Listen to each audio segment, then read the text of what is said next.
저출산 충격은 여러분들도 다 알고 계실 거예요.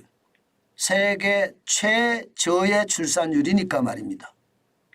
그런데 그 시작이 말입니다. 2015년에 시작이 됐습니다. 그래서 무슨 일이 일어났는지 궁금합니다. 이 그래프에서 보시는 것처럼 출산율이 2015년에 1년입니다. 43만 8,420명. 이게 1년에 43만 명이니까 적은 숫자가 아니에요. 지금 2022년 현재 보세요. 24만 9천 명이에요. 나라가 무너질 지경입니다. 나라가 무너질 지경이에요. 2015년에 1.24라는 그래도 가임 여성 한 분이 한 명 이상을 낳는다 이렇게 이야기할 수 있거든요. 합계 출산율이.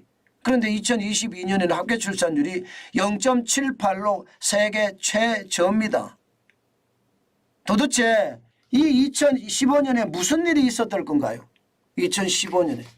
저는 2015년에 무슨 일이 있었는지 진짜 궁금합니다. 그만큼 말입니다. 대한민국이 최악을 시작했던 해니까요. 여러분 2015년은요. 어찌 생각하면요. 바로 부동산이 올라가는 시점입니다. 그리고 2015년부터 나라가 시끄러웠습니다. 나라가 혼란스러웠습니다. 이게 2016년에 절정에 다다랐고요. 사회 불안이 결국 말입니다. 이게 아이들을 덜 낳게 하고요. 또 집값 폭등이 아이를 낳지 않게끔 했다는 게 정설입니다. 제가 지금 여러분들에게 지금 지표로 말씀드리잖아요. 추세선을 보면 말입니다. 2015년에 아파트 값이 이게 중위 가격이라고 봤을 때요. 4억 4,723만 원이었어요. 그런데 2022년을 보세요. 9억이에요. 9억. 9억 6,500만 원. 2배입니다. 2배. 집값이 여러분들도 사회생활을 많이 하고 계시기 때문에 아시겠지만 1년에 사회생활하면서 직장생활하면서 얼마나 모읍니까? 많이 모으면 진짜 많이 모으면 3천만 원 모으면 많이 모은다. 저는 그렇게 생각합니다. 3천만 원 모아서 말입니다. 집을 어떻게 삽니까? 아니 2015년 같으면 1년에 3천만 원 모아서 10년이면 3억이 되니까 일부 대출받아서 사면 되겠다. 이렇게 생각할 수 있지만 2022년에 9억 6,500만 원은 이거는 뭐 해결 방법이 없잖아요. 아예. 여러분 해결 방법이 있습니까? 해결 방법 없습니다. 10년 모아도 안 되고 20년 30년 모아야 되나요? 30년 모아서 집을 산다. 에레이 결혼 안 하고 말지. 이렇게 될 수밖에 없습니다. 보시는 것처럼 2019년에도요. 7억 7,528만 원. 그리고 2021년에는 8억 8,395만 원. 난리도 아니죠. 올해도 마찬가지입니다. 올해도 8억 4,200만 안 떨어졌어요. 이거 많이 떨어져야 돼요. 많이 떨어져야지 아이들을 낳기 시작할지도 모르겠어요. 이대로면 대한민국은 최악의 사태를 맞는다. 저는 그렇게 생각하는데 그게 현실입니다. 지금 문재인 정부가 말입니다. 국가 운영한 게 아니라고 제가 계속 말씀을 드리잖아요. 그들의 패거리들의 이익만 대변했을 뿐이에요. 국가 운영을 사유화했다는 이야기예요. 국가 운영이라는 게 국민을 대신해서 대통령이 나라를 경영하는 거잖아요. 그렇게 안 했다는 게 이야기예요. 인구가 이렇게까지 빠질 때까지 집값은 계속 폭등하고 나라는 점점 소멸해 가는데 집값만 올라가면 되는 건가요? 고집에 욕심에 이게 무식에 모든 것이 한꺼번에 뭉쳤다 이런 생각이 들 정도입니다. 게다가 말입니다. 이 지표도 한번 보세요. 이 지표. 이 지표를 보면 2015년부터 서울 주택 구입 부담 지수가 올라가기 시작하는 기점입니다. 2015년에 83.7이었습니다. 그러다가 2022년 3분기 214.6까지 올라가서 최고점을 올라가서 최고점. 지금 2022년 4분기 내렸다고 이야기하지만 198.6이거든요.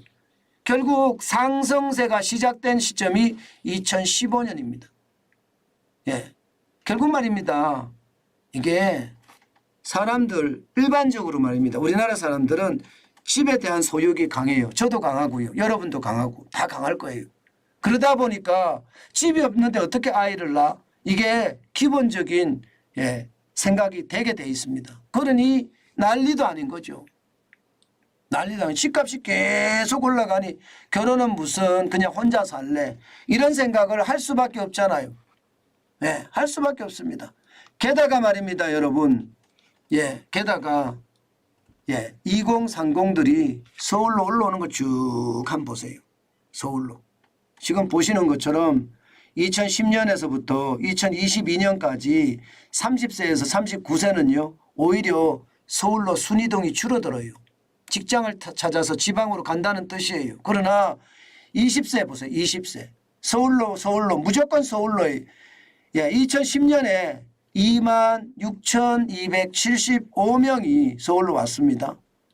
그러다가 말입니다. 좀 떨어지기는 했어요. 그러나 2015년부터 보면 29,615명에서요. 쭉 늡니다. 2022년에 6818명까지. 이게 2030이 서울로 올라오게 되는 거잖아요. 이렇게 수도권으로 집중되는 사회가 되니까요. 아무래도 말입니다.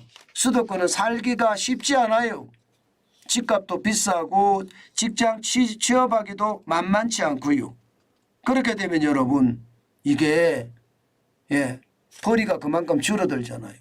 벌이가 그만큼 줄어드니 결국은 말입니다. 결혼을 미루게 되고 결혼을 미루다가 시기를 놓치면 결혼을 못합니다. 그게 2015년부터 시작이 됐다는 뜻입니다. 2015년부터. 게다가 여러분 SNS가 발달된 게 언제쯤일까요? 제가 유튜브를 시작한 게 2016년 7월 4일 날 처음 유튜브를 저도 시작을 했거든요. 2016년 7월 4일이요. 그러면 결국 말입니다. 2015년부터 SNS가 나오기 시작했습니다. 그런데 그 SNS에서 나오는 모든 내용들이 플렉스가 많았어요. 플렉스. 쉽게 말하면 자랑질이 굉장히 많았다는 거예요. 자랑질.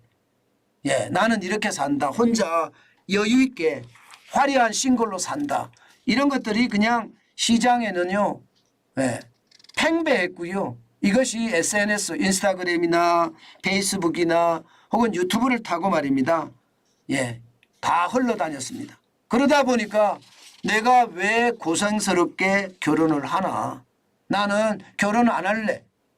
대신에 내가 벌은 돈 갖고 화려하게 살래. 이렇게 생각하지 않을까요? 저는 그런 생각이 듭니다. 결국 말입니다, 여러분. 저출산 만국을 향하는 길이거든요. 이거 윤석열 대통령도 아마 신경을 바짝 써야 될 거예요.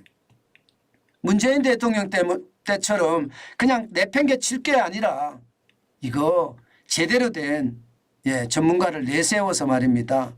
2015년을 보면 해법도 나올 수 있습니다. 해법도. 뭐 집값이 올라가고 이런 문제 말입니다. 게다가 말입니다. 서울 쏠림 현상이 심해지고 이런 문제 말입니다. 이런 문제를 하나씩 해결하다 보면요. 해법도 나옵니다. 결국 말입니다. 부동산 폭등이 지금 무엇보다도 젊은이들이 아이를 낳지 않는다는 그런 핵심 주제잖아요. 그래서 이거부터 바꿔야 되고요. 또한 말입니다. 저는 국가사회, 이 국가라는 대한민국 사회도 이제는 자랑질 보다가요. 근면성실한 열심히 사는 그런 모습이 부각이 돼야 된다고 생각을 합니다. 아마 부럽기는 하겠죠. 그러나 부러운 것을 가지려면요. 내가 그만큼 열심히 살아야 된다는 것, 이런 문화운동도 좀 전개해야 되는 것은 아닌가. 저는 그런 생각도 오늘 다시 한번 해봅니다. 제발 국가 운영을 팽개치지 마시고요. 국민을 대신해서 국가를 잘 운영하는 그런 국가 지도자들이 많았으면 좋겠습니다.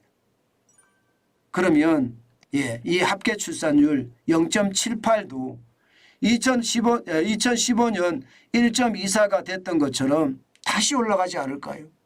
저는 그렇게 봅니다. 2015년에 1.24가 올라가는 것처럼 그 정도까지만 올라가도 걱정이 한시름 덜을 겁니다.